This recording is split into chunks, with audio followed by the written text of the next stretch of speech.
Hej, dzisiaj jest środa, 11 czerwca i nie mamy dobrych wiadomości. Mamy nadzieję, że Sławosz dobrze to przyjmie. Tak, mamy z nim kolejną konferencję wspólną z wszystkimi ludźmi o 11 za godzinkę, także zobaczymy, jakie będą jego odczucia.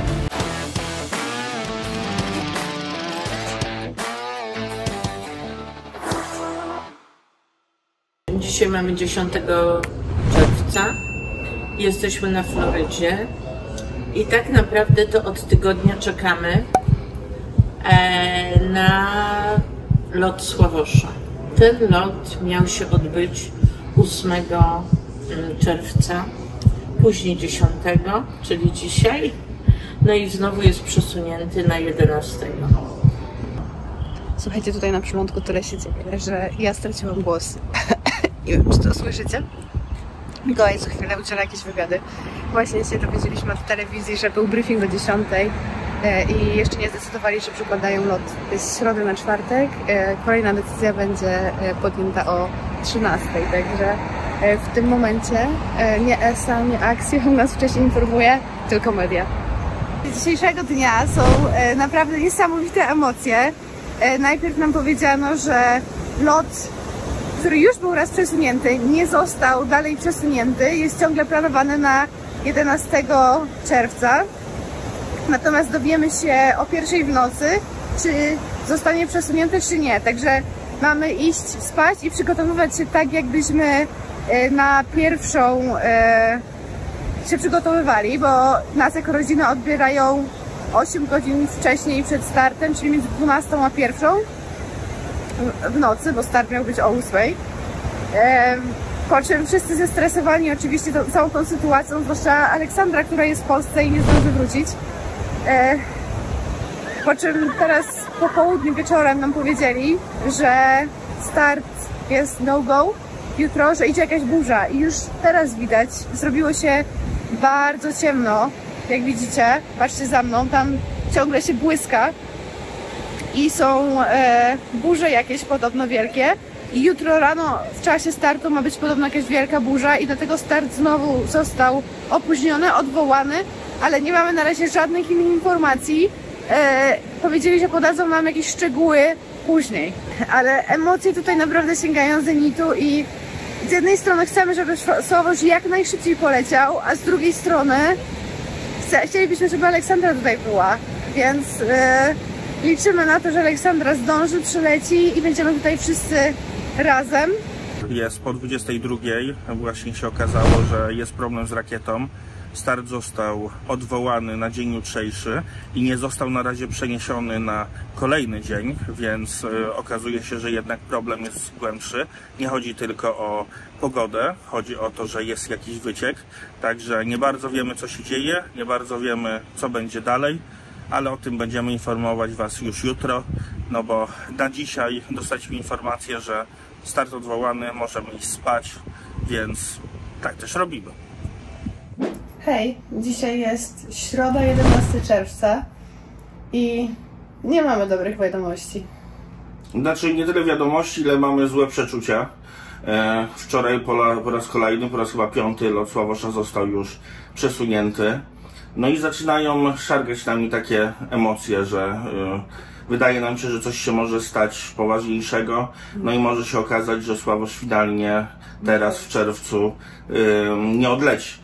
Nie wiemy, co się dzieje, to nie jest tak, że ktoś nam jakąś informację podesłał. Na razie dzielimy się naszymi odczuciami po 5., 6. czy 7 oficjalnym komunikacie o zmianie. No i cóż, będziemy Was informować na bieżąco. Idziemy właśnie do rodziców, żeby porozmawiać z nimi, dowiedzieć, jak się czują i powiedzieć im, jaka jest sytuacja. Dostaliśmy informację, że lot obecnie jest przełożony na piątek, na 7:12 rano. 13. Piątek 13. Super! Ale zaraz po tym napisała się Alessandra i powiedziała, że chce się spotkać z nami dzisiaj w hotelu o 12, że ma nam coś do przekazania. I nie wiemy, co to jest. Już się boję. Nie wiemy, co to jest. My się dzisiaj budziliśmy z przekonaniem, że po prostu ten lot się teraz nie odbędzie i będziemy musieli tu jeszcze raz przylecieć. Nie wiem. Takie mamy przeczucia. to byłoby fatalne. Bo 11 godzin w samolocie następne, w jedną i w drugą stronę, no to jest duży wysiłek. No a poza tym te nerwy, które towarzyszą temu. No wiem, ale no nic nie wiemy, musimy poczekać na tą 12.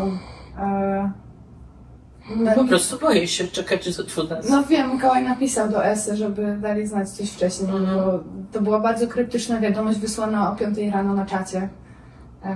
Także no. Ja myślę, że oni niczego nie potwierdzą, póki nie wydadzą ostatecznego komunikatu. Już się przyzwyczaiłam do tej myśli, że on leci i przestałam się przejmować jakby samym lotem, bo teraz to jestem zmartwiona tym, co się dzieje wokół. I my siedzimy i nic nie wiemy. I to jest najgorsze. Dostałam od Tanazisa z Grecji artykuł, i jest napisane, że przyczyną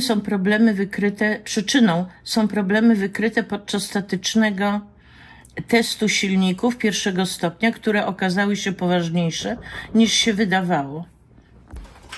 Ciao. Cześć, tata. No przynajmniej wreszcie pospałem.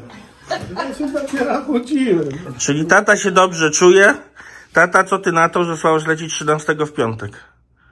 No, trzeba się cieszyć, że w ogóle leci. Tutaj są takie obyczaje, że nic nam nie mówią, każą czekać, a my musimy się cieszyć, że jesteśmy na Cape Canaveral. Oprócz tego, że w piątek jest lot 13, to dostaliśmy informację od ESY, że chcą się z nami spotkać dzisiaj, z nami wszystkimi, którzy tutaj przyjechali, to 70 osób, i chcą nam coś powiedzieć o 12, coś dalej wytłumaczyć, ale nie wiemy, co to jest i próbujemy się dowiedzieć od ESY, żeby dała nam informację wcześniej. Przeżyjemy niespodziankę na pewno, nawet jeśli wcześniej nie dostaniemy wiadomości. Jest piękny dzień, ja wierzę w to, że są same dobre wiadomości. Muszą być dobre wiadomości, bo inaczej sobie tego nie wyobrażam. To ja się cieszę, że jesteś taki pozytywny, bo my się obudziliśmy z przekonaniem, że on nie wyleci teraz, że będziemy musieli tu jeszcze raz lecieć. Jak będzie trzeba. Już jesteśmy przygotowani do przebywania w wysokich temperaturach. Damy radę. Słuchajcie, nic więcej nie wiemy. Nie będziemy więcej spekulować. Idziemy na śniadanie. Może spotkamy jakiegoś astronautę, to nam powie więcej. A jak nie, to poczekamy spokojnie na jakieś oficjalne spotkanie i wtedy się czegoś dowiemy. Jesteśmy już po pierwszym spotkaniu z ESą. Jesteśmy też po pierwszym spotkaniu z nowym astronautą, który przyleciał tutaj specjalnie dla nas, za co jesteśmy niesamowicie wdzięczni, z Houston na Florydę. To on będzie takim naszym bezpośrednim kontaktem. Powiedzieli nam na razie, czekajcie cierpliwie, oni też nic nie wiedzą. Będzie spotkanie firmy SpaceX, która wytłumaczy tutaj, nie wiem jak się nazywa po angielsku Operation Crew, wytłumaczy, co się dzieje, jaki jest status rakiety, czy wszystkie błędy zostały naprawione, czy rakieta jest gotowa do startu, czy nie. Jak tylko coś będziemy wiedzieć, od razu damy wam znać. Na razie czekamy do popołudnia na kolejne spotkanie. Tak ogólnie to nowy astronauta, Luka, który 4 razy już organizował tego typu eventy, powiedział nam, że w biznesie kosmicznym jest jedna pewna rzecz. Tą pewną rzeczą jest to, że wszystko się będzie zmieniało. Więc my też jesteśmy spokojni, na spokojnie czekamy. Jak będziemy coś wiedzieć, będziemy się oczywiście z wami tym dzielić. Zdecydowanie tak. Na razie się cieszymy, że z powodu tego przełożenia na piątek 13 Aleksandra do nas doleci i będzie z nami na starcie. Zostaliśmy trochę uspokojeni przez Lukę Parmitano, czyli astronautę, który się nami opiekuje obecnie. Natomiast Mikołaj obecnie musiał wybiec i znowu robi wywiady i dla TVP, i dla TVN-u i miało go nie być chwilkę, już go nie ma pół godziny. Także nasze dnie tutaj są bardzo zajęte i bardzo wypełnione. Co chwilę coś się dzieje, co chwilę jest jakaś zmiana informacji. Bardzo dobrze to powiedział Luka, że jedyne czego jesteśmy pewni to, że coś się ciągle będzie tutaj zmieniać. Także myślę, że nie byliśmy przygotowani na to, jak to tutaj będzie wyglądać, jak to będzie nas zajmować, ile będzie tutaj rzeczy, które będą się działy wokół. że tak naprawdę nie mamy czasu, mieliśmy cały plan zaplanowany, że może pojedziemy coś zwiedzać, a tutaj nie ma na to ani chwilki. Też jak jeździmy do Sławosza, co jest super, że możemy się z nim spotkać, ale Sławosz jest w tajnej lokalizacji, tam jedziemy ponad godzinę, także schodzi nam pół dnia zawsze z tymi wizytami. I to nam też narzuca tempo naszego dnia. Nie ma tego złego, co by na dobre nie wyszło. Dzięki temu, że słowo Charlotte przełożyli, mamy trochę czasu dla siebie. I słuchajcie, mam teraz godzinę wolnego czasu do spotkania z Europejską Agencją Kosmiczną i w końcu mogę wybrać się na basen. Jej! Idąc tutaj spotkałam ludzi, dzisiaj była możliwość wycieczki do Sanktuarium Żółwików. Część ludzi się zdecydowała pojechać, ESA do nas specjalnie zorganizowała dla wszystkich gości, którzy tutaj przyjechali. My nie pojechaliśmy, ponieważ to sanktuarium jest pod Miami, czyli jechało się 2 godziny w jedną stronę, żeby tam pobyć godzinkę, półtorej i wracać 2 godziny, także my stwierdziliśmy, że spędzimy inaczej dzień. A jeśli zastanawiacie się, gdzie Mikołaj, to albo coś pracuje wspierając Sławosza, albo coś robi dla fundacji, którą prowadzi, albo udziela wywiadów, także przynajmniej ja mam odrobinę spokoju na chwilkę. Pora na spotkanie, idziemy. Plan na razie jest na 13. Mieliśmy spotkanie właśnie z ESą, dowiedzieliśmy się tego, co już wcześniej się dowiedzieliśmy od naszego kontaktu. To znaczy, że aktualnie start przewidywany jest na piątek, dzisiaj jest środa, na 7:12 rano chyba, jeszcze potwierdzą jutro, na 24 godziny przed startem SpaceX oficjalnie ogłosi datę startu, to zależy od nich. Ten wyciek, który tam krążył, który był jedną z przyczyn opóźnień, podobno to jest nic nienormalnego i nic wielkiego, także to bez problemu naprawią do daty startu do piątku i tym się nie trzeba przejmować. Ważniejsze jest, żeby była dobra pogoda. No i tyle nam powiedzieli. Jeszcze powiedzieli, że Sławosz się chce z nami dzwonić, znaczy z tym całą grupą, która tutaj została, bo część osób już musiało wyjechać niestety i jutro będziemy mieć prawdopodobnie o 11 wszyscy wspólną konferencję ze Sławoszem, jak mi tylko pozwoli na to grafik. A dzisiejszy dzień kończymy imprezą na basenie. Już po zachodzie słońca i tylko nasza ekipa w basenie.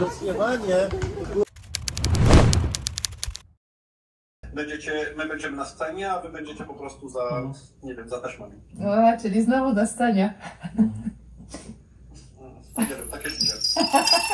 Chcecie się zamienić? Ja chętnie się zamienię. Nie, dzięki, dobrze sobie radzę. No nie, ale to powiedz, jesteś trochę zestresowany startem? Tak, jestem. No, trochę jestem, no bo to jest stresujący moment na pewno. Myślę, że dla mnie najtrudniejsze jest to, żeby wszystkim pomachać, pożegnać się i wsiąść do rakiety i nigdy nie wiadomo. A te przesunięcia też cię jakoś dodatkowo stresują? Nie, generalnie przyzwyczaiłem się do tego, że rzeczy się przesuwają, są nowe terminy, coś się wysypie, pogoda jest nie taka. Tak jak kiedyś, nie wiem, na łódce czekałem na wiatr. Jest czwartek rano, 12 czerwca, jeżeli dobrze pamiętam, bo tutaj mamy problem z ogarnianiem dat. Od rana ESA nas przywitała jakimś spotkaniem. Kazała nam zejść na 9 rano na dół i teraz czekamy z resztą ludzi tutaj i dowiemy się, o co chodzi. And NASA has decided to not allow Axiom to fly until further notice. Oh wow. Właśnie dowiedzieliśmy się złej rzeczy, że jest przeciek na stacji i Sławosz nie poleci w najbliższym czasie i dopiero w przyszłym tygodniu się dowiemy, kiedy będzie mógł polecieć. Tato, jak się z tym czujesz? Jest mi trochę ciężko na duszy. Co to zrobić? No, będziemy czekać, kiedy Sławosz wyleci. Mamy nadzieję, że szybko.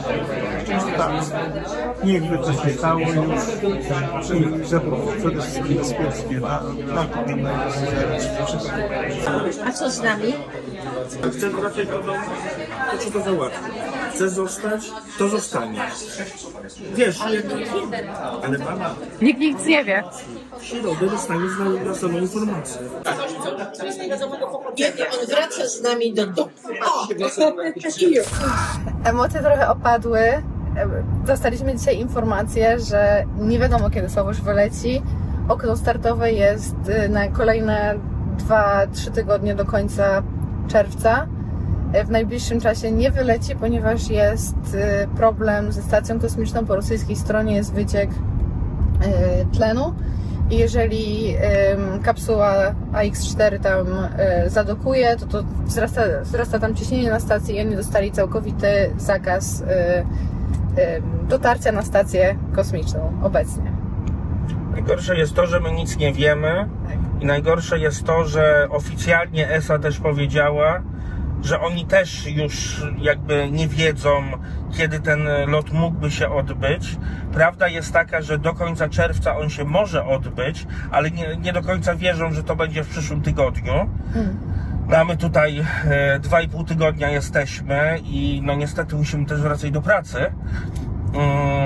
A problem, gdyby się przedłużyło, jest taki, że jeżeli to nie będzie w czerwcu, to może się okazać, że misja będzie albo dużo krótsza, no albo w ogóle się nie odbędzie, bo będą czekali na na wolną przestrzeń, żeby ich wysłać. Także niestety komplikacje. Najpierw były z kapsułą, naprawili. Załoga jest gotowa, były komplikacje z rakietą, naprawili. No to teraz się Międzynarodowa Stacja Kosmiczna popsuła. Tak. Także to, co nam mówią wszyscy astronauci, jedyna pewna rzecz w tym biznesie to niepewność, sprawdza się w 100%. My naprawdę nie wiemy, co mamy w tej chwili robić i to jest przedziwne uczucie. Dlatego postanowiliśmy, że jedziemy na najlepsze śniadanie w całej Ameryce, czyli jedziemy do Dennis i zjemy sobie super śniadanie, a później będziemy podejmować jakieś decyzje. Musimy się odstresować. Najgorsze jest to, że my rozmawialiśmy rano ze Sławoszem przed tym spotkaniem z ESą i Sławosz też nic nie wiedział. Sławosz był pewny, że leci. O godzinie 8:55 skończyliśmy rozmowę, o 9:00 zeszliśmy na spotkanie z ESą i powiedzieli, że Sławosz nie leci. Także mamy nadzieję, że Sławosz dobrze to przyjmie. Tak, mamy z nim kolejną konferencję wspólną z wszystkimi ludźmi o 11:00 za godzinkę. Także zobaczymy, jakie będą jego odczucia. Wojtek sobie wypożyczył takiego białego Mustanga. No i się wozi teraz. My jeździmy Hyundaiem Santa Fe, a on takim przepięknym Mustangiem. Znać tego pana? To on trąbi po całej Ameryce. Tak jest. Swoim Mustangiem. A my idziemy na śniadanie. Najlepsze śniadanie w Ameryce. Mam nadzieję, że będzie dobre. Nasze ulubione śniadanko, co ma ze 2000 kalorii, właśnie będzie wjeżdżało. My standardowo Lumberjack Slam. Ale żeby nie było, podzielimy się na pół. Słuchajcie, sorry, zapomnieliśmy wam zrobić filmik, jak przyszło jedzenie, bo byliśmy głodni. Było dobre. Bardzo dobre. Już po śniadaniu wróciliśmy do hotelu. Nadal nie wiemy, co mamy ze sobą zrobić, ale teraz idziemy za 2 minuty. Mamy spotkanie ze Sławoszem, także idziemy. Mamy nadzieję, że czegoś się tam dowiemy. No ale czego możemy się dowiedzieć poza tym, co już wiemy? No nic, będzie trzeba jakieś plany zmienić. Jak ty się masz? Dobrze, no my w porządku, czekamy. My jesteśmy przyzwyczajeni do tego, że wiecie, różne rzeczy mogą się zdarzyć, a the only constant thing is change. Także jest mi przykro, że dużo część z was wyjedzie i będzie miała okazję zobaczyć tego startu. No, dziękuję wam z całego serca, wam wszystkim. Mam supermoce, mam supermoce, nie zatrzyma mnie nic. Gdy ogień sięga pod sufit, na supermoce, ty gwarantujesz nieprzespane noce. Go, Sławosz, go, Poland, go, Ignis, go, Action 4.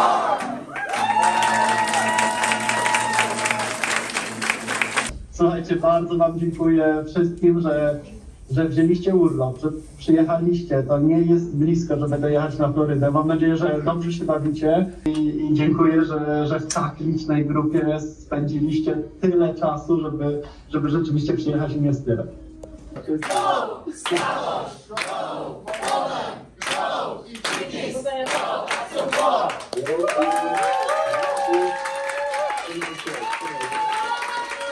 Jesteśmy już po spotkaniu ze Sławoszem. Poszło naprawdę nieźle, chociaż atmosfera była lekko przybita. Na dzień dzisiejszy rzeczywiście najwcześniej koniec przyszłego tygodnia jest możliwy start, więc zdecydowana większość ludzi wraca do Polski. My się zastanawiamy jeszcze, co zrobimy. Rodzice zapewne też wrócą do Polski, żeby trochę sobie odpoczęli. No i będziemy kombinować, jak jeszcze raz zorganizować przyjazd. Na pewno nie jest to idealne rozwiązanie, no ale teraz, żeby trochę odpocząć, postanowiliśmy, że zabierzemy ich na wycieczkę. Wsiadamy w furę, jedziemy do Tutsville i zobaczymy, co tam mają fajnego. O, jakie fajne domki. Za 500 metrów skręć w prawo. Bardzo fajna mieścina. Tutsville. Podoba mi się ta architektura. Przyjechaliśmy na pierwsze miejsce i tutaj uiszcza się opłatę za wjazd do tego rezerwatu, na którego terenie jesteśmy. Na dzień wjazd kosztuje $10. Tutaj się płaci, pieniążki się wkłada do tej koperty, którą następnie się wrzuca do tej skrzynki. My będziemy tutaj dzięki naszej karcie America the Beautiful i dzięki tej karcie, którą można kupić za $80 na rok, można wjechać na teren tego rezerwatu. Spójrz, jaki ptak. A teraz czas na foteczki. Fajny ptaszek. Taki kolorowy, bo on wbrew pozorom nie jest czarny, tylko ma takie odblaskowe kolory. Granatowe, ale i zielony. No. Tak jak pada słońce. Wjeżdżamy teraz na pętlę. Przed nami jest kilka samochodów. Tu jest napisane, że jest limit 15 mil na godzinę. Będziemy się zatrzymywać na poszczególnych punktach. No i może jakiegoś aligatora zobaczymy. Już widzieliśmy na pewno dużo fajnych ptaków, które nam się podobały. Tak. A teraz spróbujemy ustrzelić coś w wodzie. I są też orły, ale nie o tej porze roku. A tak wygląda nasza cała wycieczka. Z mama, tata, Mikołaj i Gabriela. Tylko wujka brakuje. No i brata. Pozdrawiamy Sławosza, pozdrawiamy Aleksandrę i pozdrawiamy wujka Grega i rodzinę Aleksandry. I w Ameryce, jakbyście nie wiedzieli, tak się zwiedza wszystko zazwyczaj z samochodem. Z samochodu można wszystko zobaczyć i tutaj też prosili, żeby poza tymi punktami, które są wyznaczone, nie wysiadać, żeby nie straszyć zwierzyny. Teraz niestety większość zwierzyny jest pochowanej, bo jest bardzo gorąco, jest przed 15, ale liczymy, że i tak nam się coś uda zobaczyć. Tam teraz widać ptaki, które sobie szukają jakichś rybek. Też byśmy poszli na lunchik. Tak, my też byśmy coś zjedli, ale to dopiero jak wyjdziemy z parku. Tak, tutaj piękne ptaszki sobie jedzą. Nikim nie przeszkadza. Mają długie dzioby. Wyjechaliśmy do drugiego punktu. Stąd można obserwować ptaki. I rzeczywiście, jak się przyjrzeć uważnie, to tutaj bardzo dużo ptaków można zaobserwować. Jeździmy tutaj po tych mokradłach i szukamy jakichś aligatorów, czegoś innego niż ptactwa. Na razie jesteśmy na punkcie numer 5, chyba z 12. I no co prawda mówili nam, że aligatorów trzeba wypatrywać między 10 a 11, ale jesteśmy pozytywnej myśli i tak patrzymy. Ustrzeliliśmy kolejnego ptaszka. My co prawda szukamy aligatorów, ale ptaki są przepiękne. No i słuchajcie, jakbyście chcieli jakieś aligatory zobaczyć, Krokodyle. to wróćcie do naszego filmu z Filipin, jak byliśmy na Balabaku. Delfin? Wygląda jak delfin. Wygląda jak delfin. Gabi odważna, wyszła na robotę. Słuchajcie, szuka dla was ujęć rekina. A tam jest tak gorąco, że normalnie nikomu nie chce się wysiadać. Wysiedliśmy na chwilę z samochodu, żeby poobserwować i zobaczyć, czy ten nasz delfinorekin podpłynie tutaj, bo jak byliśmy z daleka, to był przy samym brzegu, a teraz trochę odpłynął. No, zobaczymy. O nie, popłynął tam daleko, jest. Teraz się wyłonił. O, to delfinek jest taki mały. Wyruszyliśmy w dalszą trasę dalej w poszukiwaniu aligatora. Jesteśmy przy stanowisku numer 11. Z mojej strony powiem wam, że nie ma aligatorów. Znowu tam jak się odwróciłam w drugą stronę, to z tamtej strony słyszałam pluskę. A, to rybki wyskakujące. Nie wiem, czy było widać. Wyskoczyła tutaj rybka. Rybki też żerują, ale aligatorów żadnych nie ma. Patrzę pod nogi, bo ostatnio jak byliśmy tutaj na Florydzie i byliśmy w Everglades, w Parku Narodowym, tam mało nie wyszliśmy na aligatora. I tak sobie leżał właśnie przy drodze. Jak zobaczyliśmy, tak momentalnie zawróciliśmy ze ścieżki. Podobno to 2 nosy, że były większe. I to są części aligatora. Może nie nosy, może to część tułowia. Ale przy okazji może powiem, że rodzice byli na wycieczce tutaj niedaleko na airboatach, czyli na tych takich łódkach, takich samych jak w Everglades, i pływali sobie po tych właśnie ukradłach i widzieli bardzo dużo aligatorów, także warto tutaj, nawet jak się jest w Orlando, to można się na taką atrakcję wybrać, nie trzeba jechać do Everglades. Wyjeżdżamy już z loopa, który zrobiliśmy, Black Point Wildlife Drive, i ogólnie muszę powiedzieć, że naprawdę fajny. Szkoda, że nie było więcej aligatorów, ale mamy przypuszczenie, że jednego widzieliśmy i przy tym pozostaniemy. Poza tym bardzo ładne widoki, dużo ładnych ptaków. Polecamy. Skończyliśmy już naszą pętelkę przyrodniczą. Zajęło nam to około 1,5 godziny. Jest prawie 16 i teraz stwierdziliśmy, że nie chcemy się udawać do muzeum, bo mieliśmy mało czasu w Titusville. Za to pojedziemy na plażę i pokażemy wam ocean. Ja chcę tylko dodać, że ja głosowałem za muzeum. 3-1 został przegłosowany. I to jest amerykańskie muzeum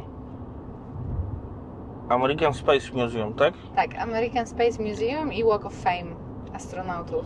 Tak, więc ono słyszeliśmy, że jest bardzo interesujące, więc jeżeli będziecie w okolicy i będziecie mieli czas, to podjedźcie też tam. Zatrzymaliśmy się na chwilę, zanim dojedziemy na plażę. Chcę wam jeszcze raz pokazać launchpady z Kennedy Space Center. Ten bliższy to jest 39A, czyli ten, z którego startowała misja Apollo, i to jest ten, z którego będą startowały misje Artemis. A tam w oddali widać rakietę, do której mamy nadzieję, że niedługo wsiądzie Sławosz. Dokładnie, tam gdzie jest ten czarny taki budynek i obok do niego jest przyczepiona rakieta. Dojechaliśmy na parking do Playa Linda Beach, czyli pięknej plaży, tłumacząc z wielu języków. I zaraz ją wam pokażę. Idziemy na plażę. Czapa założona, 30 kilka stopni, i pokażemy wam zaraz przepiękny ocean. Musimy przejść przez wydmy tylko. To jest jedna z takich dzikich bardziej plaż. Jak widzieliście, tutaj trzeba zapłacić, to jest na terenie parku. Także na pewno nam się będzie podobać, ale ślicznie to wygląda. Tylko spójrzcie, jaki piękny ocean. Jaka szeroka plaża, a tam widać, jak startują rakiety. Gabi tradycyjnie idzie sprawdzić, czy woda ciepła. Zaraz się przekonamy.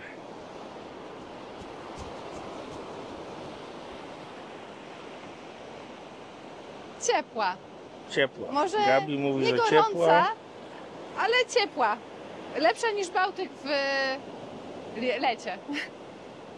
Ja tylko dodam, że to jest bardzo fajna plaża, więc warto tutaj sobie wpaść, na przykład pokąpać się. A to też jest świetne miejsce na oglądanie startów rakiet. Więc jeżeli tutaj będziecie i nie chcecie z tych takich standardowych miejsc oglądać, to rzeczywiście ta plaża jest naprawdę świetna, bo tutaj bardzo dobrze wszystko z bliska widać. Spójrzcie, jak tutaj ptaki obsiadły miejsce, które dopiero co Państwo zwolnili, poszli się kąpać, i normalnie kilkadziesiąt, kilkanaście ptaków w momencie szuka jedzenia.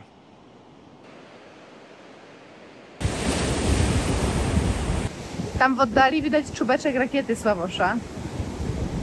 Troszkę za górą jest, to znaczy za wydmą jest schowana. Ale widać. Ale widać tam z prawej strony.